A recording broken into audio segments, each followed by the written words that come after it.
Is anybody else sensing a change in the gaming community and the gaming industry? It's like, we're not taking all the woke slop games anymore. And it's not homophobic or transphobic. It's just the rainbow cult stuff. The, like, corporatized version of, propagandizing the, like, gay and trans culture. Trying to profit off of it. Capitalize from it. And people are getting tired of it. People know it's pandering. Everybody knows it's pandering. And it's not just that. It's like the quality of a lot of these games. A lot of them are using Unreal Engine and they're not even using it well.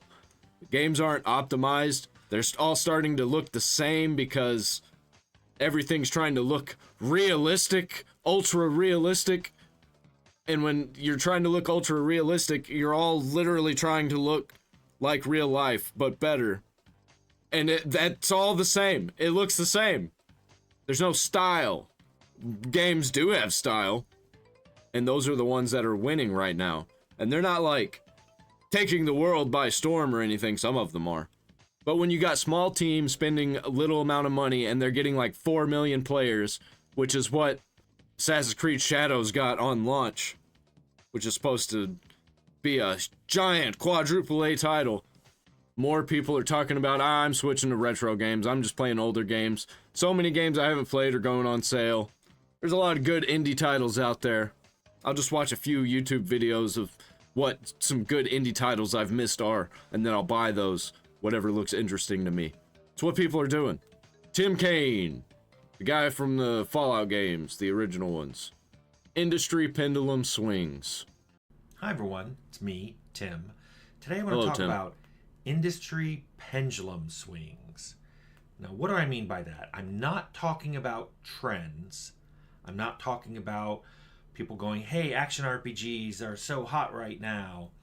But I'm also not talking about repeated predictions. Like, I'm told like every 5 to 7 years that PC gaming is dying again. And it's not. What I'm talking about is over the last 4.5 decades, I've watched things come into the industry and go out of the industry and then come back into the industry. And it's odd to watch these things. And it's not just game features, it's production, way the production's done, the way the whole industry is run. So I'm going to talk about some of those because... Yeah, a lot of these popular companies back in the day released amazing games, and then they all just kind of turned into slop. It got all messy. There were too many titles coming out on different things. You didn't really know what was what. What's a sequel to what? This is a sequel to that. This is a remake, but also a sequel to the one that came out before this that nobody heard of. You know, that kind of stuff, like Castlevania. What was it? Final Fight? They do stuff like that, where you're just like, I don't know what's what with these games.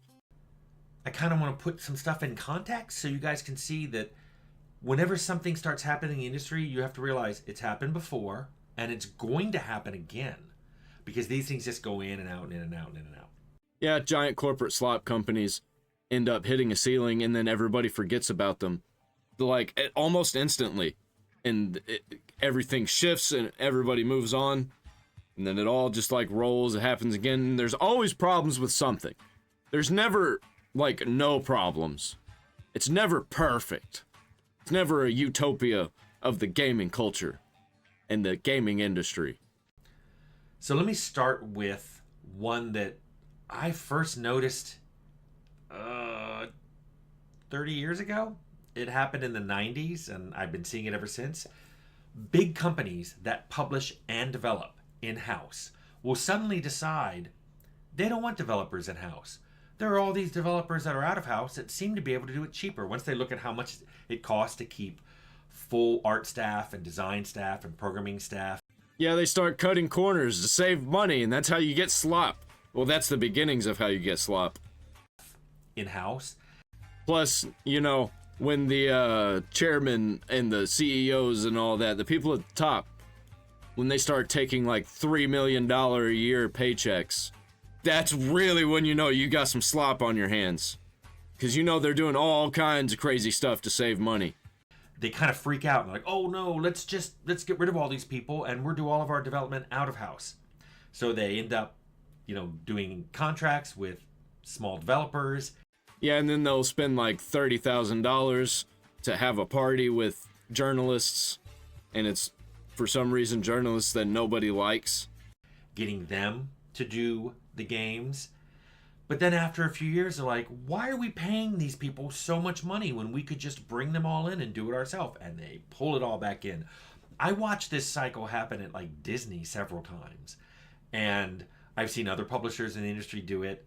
And it's a weird thing to watch because it corresponds to another cycle I see. And those two don't link up. And the other cycle is I've watched companies decide to outsource parts of the game. Yeah, this is what you get whenever you're thinking solely about money and you're just using video games as that avenue. There's no passion there. You're just trying to make money because you're corporatized. Got to make more and more money. More and more and more. Always more. Infinite. There's no ceiling. Figure out ways to make all the money. Nobody else can make any money but us. Nintendo. Rather than have all of it done in-house. It's called, outsourcing. It's done a lot with art, but I've seen it also done with code. I've even occasionally seen design and testing outsourced. And the idea here is you have a company, whether it's a publisher or developer or a hybrid, they start looking at some of their teams and going, why are we keeping all these people on salary all the time when it goes in bursts? Like when you first start a game, you need a lot of concept artists. And then once you have the concept in place, you need a lot of, 3D artists and riggers and modelers and texture artists. But then towards the end of the game, when you're debugging it, a lot of those artists don't have much to do anymore. It's hard to have enough for the entire team. And if you're not staggering your game development so that another game starts development early enough that you can cross those cycles together, you end up with a number of people just sitting around going, I don't have a lot to do this week. Yeah, and that's when you start seeing layoffs. That's when they're like, well, then we don't need you anymore. And we'll just start a new cycle whenever we have to make a new game. And that's how you get like weird games that seem like they're sequels, but they're nothing like the original one, and everything's changed, and like the story doesn't really make sense. People are trying to implant themselves into the game as the characters, and it gets all weird. So they're like, well, let's just outsource a lot of that stuff so we don't have these big cycles. But then after they do that for a few years, they realize that A, outsourcing can be expensive, and B, it's really hard to manage. You need to have people on staff that do nothing but manage these outsourced companies. Either look at their, make sure they're keeping up with the milestones in the contract. That would be a producer. To make sure what they're sending in is good, which means you need to take a programmer down or an artist down or a designer down to review their work. So I've seen outsourcing versus in-house stuff come into vogue, go away, come in, go away. And it seems to correspond to another cycle I'm seeing, which I kind of view as some lessons you just have to learn. You can't be told. And that's the pendulum of let's hire only experienced people versus we need a lot of new blood in here. I think this is where a lot of these new and upcoming companies, these indie companies that are making amazing games out of nowhere, that's where they're going to strive. Is they're seeing all the mistakes that the AAA companies are making, and they're like, well, we're just going to stay away from those and not do that, and we're hearing the things that people say they are wanting, and we're just going to do that. And then boom, good games. And they don't have to be as popular as the AAA games that are trying to reach astronomical heights and gain the biggest, widest audience of all time. But if you get 4 of them, they overtake.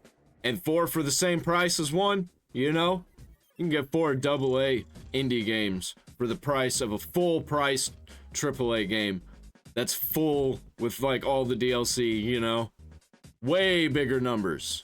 And the way I see that go back and forth is I see companies that have a lot of experienced people on staff. And eventually someone goes, wow, these people are expensive. We need to start hiring more juniors.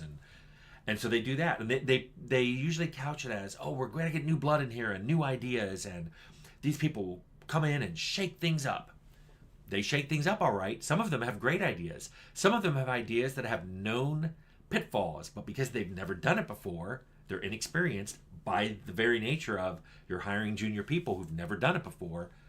They fall right back into the old pitfalls. And they don't listen because they're like, oh, you're the experienced old guard. You guys don't know. You don't want to do any risk. Well, occasionally they pay off, but more often you fall right into the pitfall that you said was there, and then you spend a lot of money getting out of it. And so that eventually, I see big companies going, why are we hiring all these inexperienced people? We need more experienced people. Open senior roles, and it just goes back and forth and back and forth. And I don't even know if that can be fixed. It can't, especially when you got these other companies popping up that's full of experienced people, and they're not trash companies. They're not these corporate slop companies. And they're facing a major problem because of that. Companies like Black Myth Wukong. Like, I don't remember what company that was, but they moved from another company that was making big games, like a corporate slop company, and they made Black Myth Wukong. Was it League of Legends? Did he come over from League of Legends? I don't remember. You got Expedition 33. Same thing. Came over from a corporate slop company to make a dream project. And the more this works, the more we're gonna see it happen. And I'm here for it, man. I've got my wallet ready, especially if everything's gonna cost $40, $50. Let's go. Let's keep up with that energy. It seems to be something that every 5 or 10 years, companies seem to learn this lesson of, we have too many inexperienced people. We have too many experienced people. A similar thing is small teams versus big teams. Especially when you get like woke agenda making its way in there. And you get people bringing in their other woke friends, the other wokies. And anybody who's not part of them is problematic, even if they're experienced, even if they're good. And those people, the experienced people, don't want to work in those environments anyway. Because they're not focused on games, they're focused on politics and weird sexual degeneracy. You've seen a lot of companies are like, no, we're going to get a small team. It's going to be nimble. They're going to put this game together really quickly, and they're not going to be sluggish and hard to steer like a big team. And then, of course, they make a design that can't be done by a small team. Like, we need a big team. We need to compete with all these other AAA, quadruple A, quintuple A, I've even heard mentioned. We need a big team. We need 500 people. We need 1,000 people. We need 2,000 people. That exists out there. There are teams that big. But of course, sometimes it goes back. We're spending too much money. We need small, nimble teams. Yeah, they're spending too much money on teams of 2,000, and they're getting something that's worse than Expedition 33 that I don't even know how many people worked on that game. Not very many. How many people worked on Clear Obscure Expedition 33? Google sucks. I don't know why I keep using it. How many people worked on Clear Obscure Expedition 33? Approximately 30 to 34 people worked on Expedition 33. That's incredible. That's insane. To get a game that quality, that looks that beautiful, with that kind of soundtrack, for that much money, that size, that's what we need. And that's what we're gonna get more of. We're gonna see more of that. That game looks like it could have had 2,000 people working on it. Again, and it goes back to like 10-person pre-production teams and maybe a 50 to 100-person full-size team, and it goes back and forth and back and forth. Small team, big team, small team, big team. A similar thing I've watched that I have no input on why, because I'm not an artist, is I watch the pendulum swing back and forth between photorealistic art and stylized art. And this seemed to happen when we first got really good, high resolution, pretty good color depth 3D cards out there. People wanted photorealistic games because they looked different. I think games need to start embracing the nostalgic vibes and like stop trying to make everything look amazing, over the top, good, ultra realistic graphics, better than the last. Gotta keep making bigger, better. Like, once you hit a ceiling with a game and you can't make it better, cap it. It's done, it's over, make something new, even if it's like technically not as good, and then work your way up from there. You take risks with it when you make something that's technically not as good with a new IP, but do something different and then build upon that if it works. But that's too risky. It's too risky for multi-billion-dollar companies. People keep buying the slot. And you know what? They can just keep doing that. I'm not gonna buy it, so I don't have to deal with it. I'm not gonna have to play garbage games that make me angry. I'm gonna play good games that make me angry, like Dark Souls. But they also, that's where you fall into the uncanny valley faces and people who just don't want that. And also they age badly because a higher resolution. Yeah, they never think about what people are gonna think about this game, what people are gonna think about their games over time. They just know that they need to make that initial money, and then it needs to have some sales after that.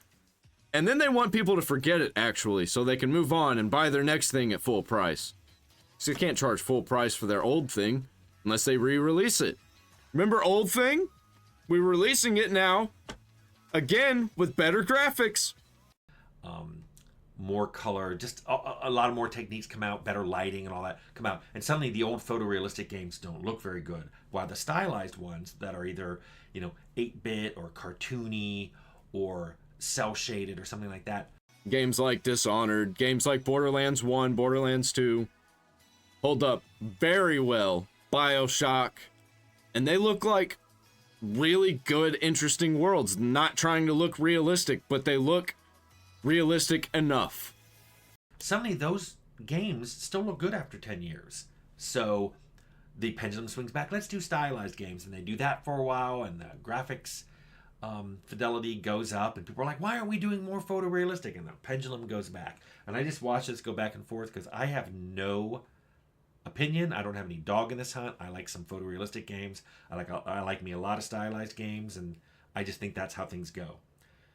Another thing that's coming in and out a lot is VR, virtual reality. I've watched VR go in and be the new hotness and then go out because nobody wants it, and then come in as the new hotness and then go out because nobody wants it, and then come in because there's a really awesome VR game that everybody has to play, and then go out when people realize how exhausting VR can be. This has happened so many times. Back at the Nintendo Virtual Boy, and then how many VR helmets have come out, the Oculus. VR is almost there. It's almost there. When we start actually like pulling ourselves into the augmented reality, when people start putting chips in their brains, and then other people are like, I don't want to put a chip in my brain, but I want something close, so I'll just wear the glasses. Stuff like that. Once we start getting to that level, I think more and more people will start using VR. Especially if you can have a robot that just like goes and fetches things for you, but you can be the robot in VR. That'd be insane. But then, think of the implications of that. Of people just crashing out in public, but they're actually at their house as a robot. Although they call it something different now, and I don't care. You don't need to leave a comment. I don't care what they call it. Apple threw its hat in the ring and then said, oops, I think we made a mistake. I don't think VR is going away. I don't think Apple threw their hat in the ring, but they made it overpriced because they knew it was just like a test. They were just testing some things out. They didn't think it was actually going to go anywhere. I remember the marketing around it. It's a trend because it's been happening. It's been trending for 3 decades now, and it's going to keep penduluming it. It's like it's the new thing. No, it's not. It's new. It's not. It's new. And then there's a whole bunch of other things that I just want to touch on that I've seen go in and out. MMOs have gone in and out. They were the new hotness, and everybody wanted one, and then they kind of phased out, and then they came back in again because people are like, I like being online with my friends. Live service is very similar. I mean, it used to just be called subscription models, and then it was, nope, everything's online, and you get content sent to you, and bug patches are, in real time, and live service is the way to be. And I don't think it's ever going to go away, but it certainly seems to be penduluming for and against, at least in terms of gamer popularity. I'm seeing a rise, at least in people that I know, of people wanting to play games with each other in person. Because playing online with random people, it's getting worse and worse and worse, and you can't talk to anybody online anymore, so they might as well just be bots. And if you just fight bots, there's no like hackers, no cheaters. I think that's why like these team-based shooters are coming out. Like Helldivers and Space Marine. Because people are just tired of online just not being as good as it could be. Because it's getting locked down. Because they're just trying to be too safe. Cloud streaming is another one. I'm not talking about cloud save games. I'm talking about actually playing a game without having the game downloaded on your machine. And you may think, well, no, this is pretty recent. No, I saw a really good demo of cloud streaming like 15 years ago, maybe even closer to 20. And it was really cool, but it's always going to have the lag. They try to do like input prediction and things like that. It's gonna get better. It's always getting better. I think the input lag is gonna be unnoticeable in the future. Probably pretty soon. To try to make it seem like the game isn't being adjudicated by a server that may be 100 miles away from you, or more. So I see cloud streaming become popular, and then it doesn't work for a lot of games, and it goes away, and then it becomes popular again as they take CD drives and even internal drives off of consoles, and it comes back, and it just seems to be coming and going and coming and going. Similarly, I saw a device, a peripheral for adding smell to games back in the mid-90s. Yeah, I've seen those. Smell-o-vision? I forget what it was called. It was a device that you plug into your computer, and then your game can issue a command to it to emit an odor. Let that sink in. Your games could smell a certain way. And I don't know about you, but I don't want my games to smell a certain way. I don't even want a scratch and sniff card.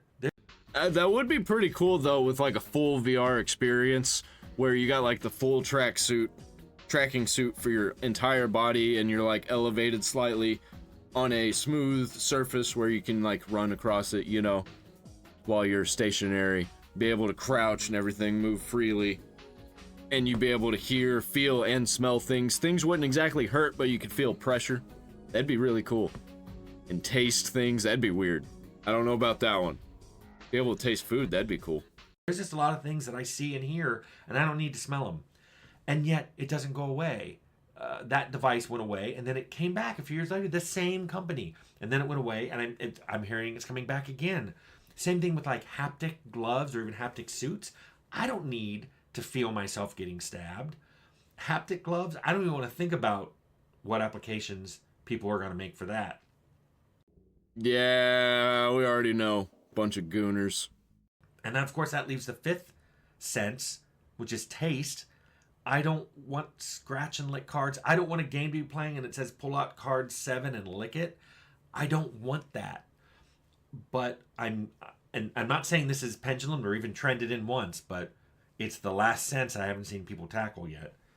So let me wrap up, because this was just supposed to... It isn't a fun Friday. It's my kind of like industry pontificating Wednesday. But I'm not talking about trends here. Watch trends. Trends are important. They can become even like the dominant thing if they trend in and stay. I'm talking about pendulum swings. I'm talking about things that come and go and come and go. Don't be fooled into thinking they're trends or that they're even the dominant thing. Usually, you're being told that by some company that's trying to sell you something. Yeah, I try and tell people this all the time, and they're like, no, you're just a hater. I'm like, no, you're falling for the product. Like, can you not just wait a little while to see if you even like it, to see if it's even good? No, you want to buy it day one with all the DLC, even though the DLC is not going to be out for months. But think of all the cool stuff it comes with if you pre-order it. Get out of here with that. You can look for trends, but just be aware pendulum swings come and go. Yep, and I think it's swinging back in the right direction a little bit. And then it's gonna swing back, it's gonna be terrible again for a while. And then it's gonna swing back, maybe it'll be better than ever, but then it'll be worse than ever. It's how it works. It's always how it worked throughout history. Maybe we'll move on from video games eventually, and we'll have just like IRL experiences and augmented reality and VR. Maybe that'll be like the full thing where they get rid of all of the kinks and it'll just be the best thing ever. That'd be where you play your games. You don't even really have to be in VR. You're just like in a room where you have a TV and or a computer gaming system, and you just play on that in the VR room experience. I could see that happening. You have like a VR home. People visit your VR home instead of actually coming over to your house. Be kind of cool, actually. Buy a t-shirt down there in the description. I'm out.